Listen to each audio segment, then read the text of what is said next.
இன்டர்நெட்ல எத்தனையோ மீம் வருது போகுது. ஆனா இந்தியாவோட உளவுத்துறை வரைக்கும் போய் நின்ன ஒரு மீம் பத்தி கேள்விப்பட்டிருக்கீங்களா?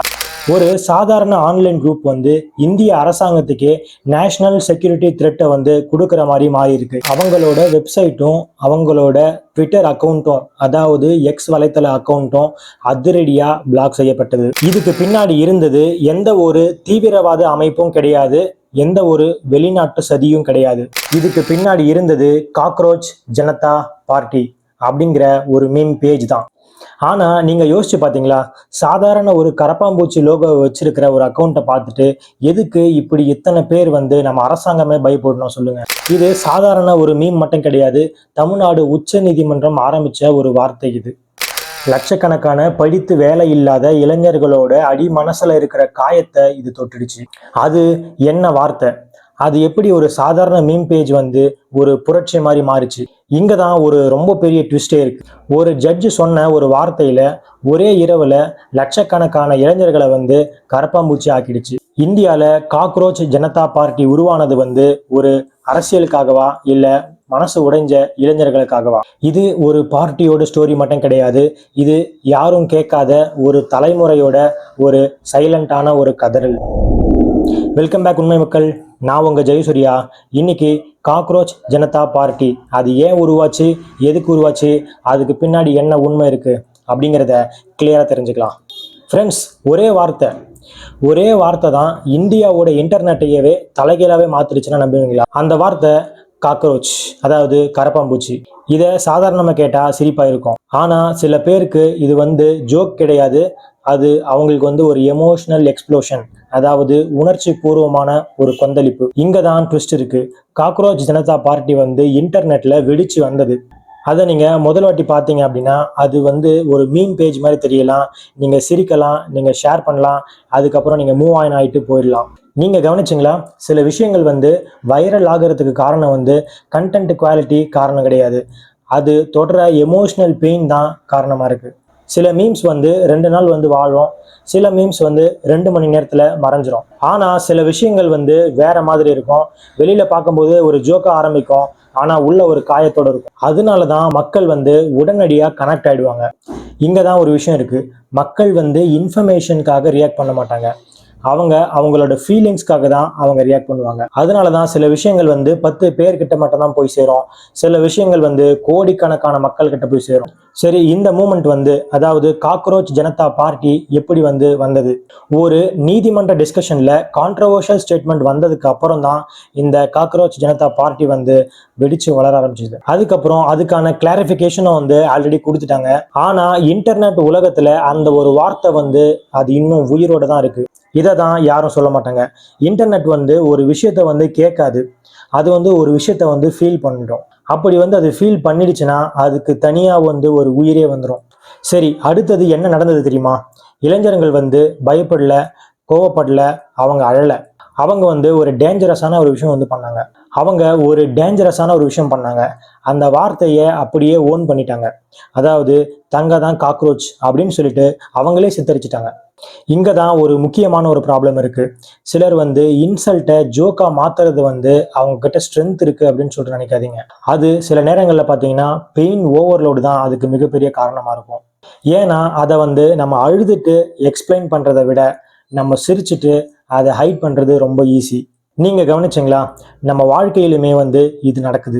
வீட்டில் யாராவது இன்னும் வேலை கிடைக்கலையா, அவனை பாரு, உன் கசின் செட்டில்டு, இது மாதிரி சொல்லும்பொழுது நம்ம சிரிப்போம். அதாவது எனக்கு அடக்க முடியாத சிரிப்பு வருது அப்படின்னு சொல்லிட்டு நம்ம சிரிப்போம். ஆனால் நைட்டு தூங்குறதுக்கு முன்னாடி நம்ம ஃபோன் எடுத்து பார்க்கும்போது யூபிஐ ஹிஸ்ட்ரி பார்ப்போம், பேங்க் பேலன்ஸ் செக் பண்ணுவோம், மீதி எவ்வளோ அமௌண்ட் இருக்கு அப்படின்னு சொல்லிட்டு பார்ப்போம். அதை பார்த்த உடனே நம்ம ஸ்க்ரீனை க்ளோஸ் பண்ணிடுவோம். அந்த பேலன்ஸை பார்த்த உடனே அதுக்கப்புறம் ஃபுல்லாக அமைதியாக இருக்கும். இங்கே தான் ஒரு பெரிய ட்விஸ்ட் இருக்கு. வெளியில சிரிப்பா இருந்தாலும், சிரிப்பா இருக்கிற மாதிரி தெரிஞ்சாலும், ஆனால் உள்ளுக்குள்ள ஒரு கம்பேரிசன் அப்படின்றது ஓடிட்டு இருக்கு. இதை தான் யாரும் சொல்ல மாட்டாங்க. ஒரு மனுஷன் இன்சல்ட் ஆகிறது வழி இல்லை, அவன் இன்விசிபிள் ஆகிறதான் ஒரு மிகப்பெரிய வழியே. நீங்க வேலை தேடிட்டு இருக்கலாம், நீங்க அனுப்பிச்ச மெசேஜுக்கு உங்களுக்கு ரிப்ளை வராமல் இருக்கலாம், வீட்டில் கம்பேர் பண்ணியிருக்கலாம், உன் ஃப்ரெண்டு செட்டில் ஆயிருக்கான், நீ எப்படி இருக்க அப்படின்னு சொல்லிட்டு கம்பேர் பண்ணியிருக்கலாம். அப்போ ஒரு ஃபீலிங் வரும், நான் பின்னாடி போயிட்டேனா அப்படின்ற மாதிரி ஒரு ஃபீலிங் வந்து அவங்களுக்குள்ளவே வந்து வரும். அந்த ஃபீலிங் வந்து அது வந்து ஒரு பொலிட்டிக் ஸ்டோரி இல்லை, அது வந்து ஒரு அரசியலுக்கான ஒரு கதை கிடையாது, அது நம்ம வாழ்க்கை பற்றின ஒரு கதை. இங்கே ஒரு சீன் இமேஜின் பண்ணி பாருங்க. நைட்டு 11:45 ஆகுது, லைட் எல்லாமே வந்து ஆஃப் ஆயிருக்கு, ஃபோனுடைய ஸ்க்ரீன் லைட் மட்டும் தான் நம்ம முகத்தில் அடிச்சிட்டு இருக்கு. நீங்கள் இன்ஸ்டாகிராம் ஆப் வந்து ஓப்பன் பண்ணுறீங்க, அதில் உங்களுக்கு ஒரு போஸ்ட் வருது. ஒருத்தர் கோவா ட்ரிப்பு போகிற மாதிரி ஒரு போஸ்ட் வருது, இன்னொருத்தர் ஒரு கார் வாங்குற மாதிரி ஒரு போஸ்ட் வருது, இன்னொருத்தர் சேலரி போஸ்ட் பண்ண ஒரு போஸ்ட் வந்து உங்களுக்கு ரெக்கமெண்டேஷனில் வருது. அந்த தருணத்தில் வந்து பார்த்தீங்கன்னா நீங்கள் ஸ்க்ரோல் பண்ணிகிட்டே இருப்பீங்க, வெளியில் எந்த வார்த்தையும் சொல்ல மாட்டீங்க. அப்படி ஸ்க்ரோல் பண்ணிட்டு இருக்கும்போது வெளியில் எந்த வார்த்தையும் வராது, ஆனால் உள்ளுக்குள்ளே பார்த்தீங்கன்னா நிறைய கம்பேரிசனாக போயிட்டுருக்கும். ஏன்டா நான் மட்டும் இன்னும் இப்படியே இருக்கேன் அப்படின்ற கம்பேரிசன். அதுதான் ரொம்ப டேஞ்சரஸான விஷயம். இதை தான் யாரும் சொல்ல மாட்டாங்க. மக்களுக்கு வந்து ஜெலசி, அதாவது பொறாமை வந்து அதிகமாக இருக்குன்னு நினைக்காதீங்க, அவங்களுக்கு பயம் தான் அதிகமாக இருக்குது. பயம், ஃபியர். நான் இன்னும் இப்படியே தான் இருக்கேனா, என் லைஃப் இன்னும் ஸ்டார்ட்டே ஆகலையா, எல்லாரும் முன்னாடி போயிட்டாங்க, நான் இன்னும் இப்படியே இருக்கேன், நான் எப்படி என்ன பண்ணுறது. ஒரு மிகப்பெரிய பயத்தை தரற ஒரு தருணம் என்னன்னு பார்த்தீங்கன்னா, எல்லாரும் வந்து முன்னாடி போயிட்டாங்க, நான் இன்னும் இப்படியே இருக்கேனா அப்படிங்கிறது தான். அந்த பயம் வந்து நம்ம ஜெனரேஷனில் எல்லா இடத்துலையுமே வந்து இருக்குது, ஆனால் சைலண்ட்டாக இருக்குது, வெளியில் வந்து அது தெரிய மாட்டேங்குது. இந்த பயம் வந்து ஸ்கூலில், காலேஜில், பெரியவங்க அப்படின்னு சொல்லிட்டு எல்லாருக்கும் வந்து பார்த்தீங்கன்னா பொதுவாக அவங்கவுங்க ஸ்டைலில் பயம் இருந்துகிட்டு தான் இருக்குது. சைல்ட்ஹுட், அதாவது சின்ன பசங்கள்லையுமே பார்த்தீங்கன்னா இந்த போட்டி வந்து கண்டிப்பாக இருந்துகிட்டே தான் இருக்குது. Exam, marks, rank. ஆனால் அதே அடல்ட்ஹுட்டில் பார்த்தீங்கன்னா, அதாவது பெரியவங்களில் பார்த்தீங்கன்னா இந்த கம்பேரிசன் வந்து எதில் நடக்குதுன்னே தெரியாது. ஜாபில் நடக்கும், மணியில் நடக்கும், ரிலேஷன்ஷிப்பில் நடக்கும், நம்மளோட பாடியில் நடக்கும், நம்மளோட லைஃப் ஸ்டைலில் நடக்கும், நம்மளோட பீஸ், அதாவது அமைதி, அதில் கூட நடக்கும். நீங்கள் பார்க்குற ஒவ்வொரு விஷயத்துலையுமே பார்த்தீங்கன்னா பெரியவங்க வந்து நீங்கள் பார்க்குற ஒவ்வொரு விஷயத்துலையுமே வந்து போட்டி போட்டுட்டு தான் இருக்காங்க. நீங்கள் ஒன்று கவனிச்சிங்களா? முன்னாடி நம்ம பேரண்ட்ஸ்க்கு 2 கம்பேரிசன் தான் இருந்தது.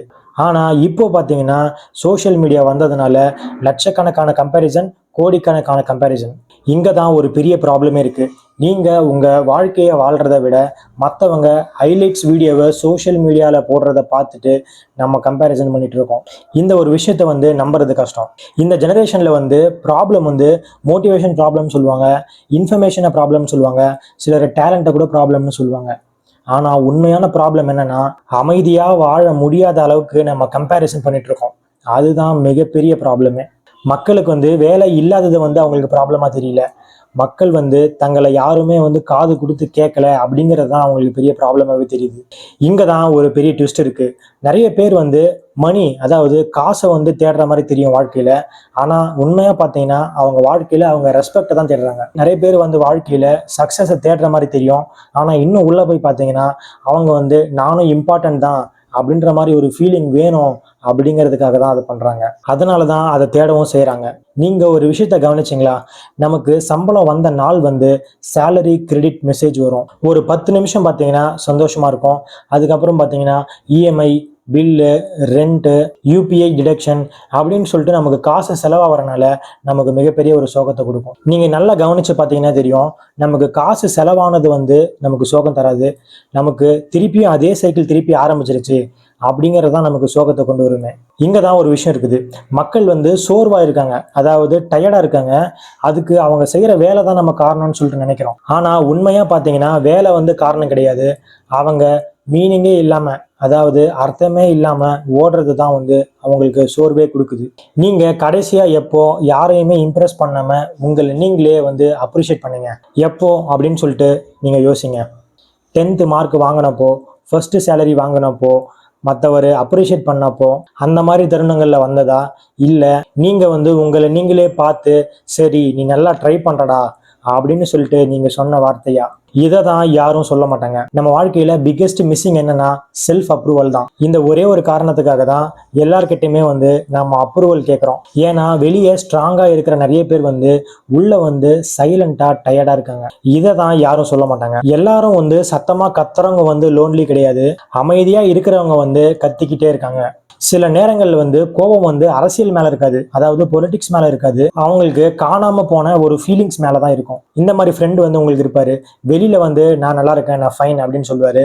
ஆனா உள்ளுக்குள்ள அவங்க கண்ணுல பாத்தீங்கன்னா ஒரு டயர்ட்னஸோடவே இருப்பாரு. அவருக்கு இந்த வீடியோவை ஷேர் பண்ணுங்க. இது உங்க ஃபால்ட் இல்ல, ஆனா இது புரிஞ்சிக்க வேண்டியது ரொம்ப முக்கியம். உங்க வேல்யூ வந்து ட்ரெண்ட் வந்து டிசைட் பண்ணக்கூடாது. அதே மாதிரி உங்க ஸ்பீடு வந்து மத்தவங்களோட டைம்லைன் வந்து டிசைட் பண்ணக்கூடாது. லைஃப் வந்து ரேஸ் கிடையாது, அது வந்து ஒரு போட்டி கிடையாது. லைஃப்ன்றது ஒரு அட்டெண்டன்ஸ் மாதிரி தான். இந்த அட்டெண்டன்ஸ் அப்படின்னு சொல்லும்போது உங்களுக்கு சாதாரணமா தெரியும், ஆனா இது கொஞ்சம் நல்லா யோசிச்சு பாருங்க. ரேஸ்ல வந்து இம்பார்ட்டன்ட் என்னது?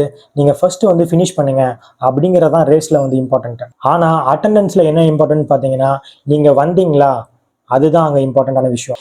நீங்க இன்னும் இருக்கீங்களா, நீங்க இன்னும் முயற்சி பண்ணிட்டு தான் இருக்கீங்களா, அதுவே வந்து பாத்தீங்கன்னா மிகப்பெரிய விஷயம். இங்க தான் ஒரு மிகப்பெரிய விஷயம் இருக்குது. நம்ம லைஃப்ல வந்து அச்சீவ் பண்றது வந்து மிகப்பெரிய விஷயம் கிடையாது. ஆனா நம்ம லைஃப்ல வந்து நம்ம டிசப்பியர் ஆகாம, அதாவது மறையாம இருக்கிறது தான் மிகப்பெரிய விஷயமே. கீழே விழுந்த உடனே திரும்பவும் எந்திரிக்கிறது, திரும்பவும் அப்ளை பண்றது, திரும்பவும் ட்ரை பண்றது, இதுதான் பாத்தீங்கன்னா உண்மையான ஒரு ஸ்ட்ரென்த். ஒரு விஷயத்த மட்டும் நல்லா ஞாபகம் வச்சுக்கோங்க. உலகம் வந்து உங்களை மறந்தாலும் நீங்க உங்களை மறந்துடாதீங்க. சில நேரங்கள்ல வந்து நம்ம பிரச்சனை வந்து நமக்கு தோல்வி கிடையாது, நம்மளை வந்து யாருமே பார்க்கல அப்படிங்கிறது தான் வந்து ஒரு தோல்வியா தெரியும். உண்மை மக்கள், இந்த வீடியோ பிடிச்சிருந்தா ஒரு தம்ஸ் அப் கொடுத்து சப்போர்ட் பண்ணுங்க. இந்த மாதிரி ஹானஸ்டாகவும் டீப் அண்ட் கிளியரா பேசுற வீடியோஸ் வேணும்னு நினைச்சீங்கன்னா ஜஸ்ட் ஜெய்சூர்யா சேனலை சப்ஸ்கிரைப் பண்ணிக்கோங்க. அப்பதான் யூடியூப் அல்காரிதம் நம்ம பண்ற வீடியோஸை உங்ககிட்ட கொண்டு வந்து சேர்க்கும், இல்லைன்னா சேர்க்காது. போயிட்டு சப்ஸ்கிரைப் பண்ணிட்டு வாங்க, நான் வெயிட் பண்றேன். சப்ஸ்கிரைப் பண்ணிட்டீங்களா? உண்மை மக்கள், நம்ம சேர்ந்து இன்னும் நிறைய விஷயங்களை கிளியர் பண்ண போறோம். உண்மை மக்கள், உங்க நாள் நல்லா போகணும். நான் இங்க இருக்கேன், உங்களோட யோசிக்கிறேன். நான் உங்க ஜெயசூர்யா. இன்னும் கிளாரிட்டியோட அடுத்த வீடியோல சந்திப்போம். Take care.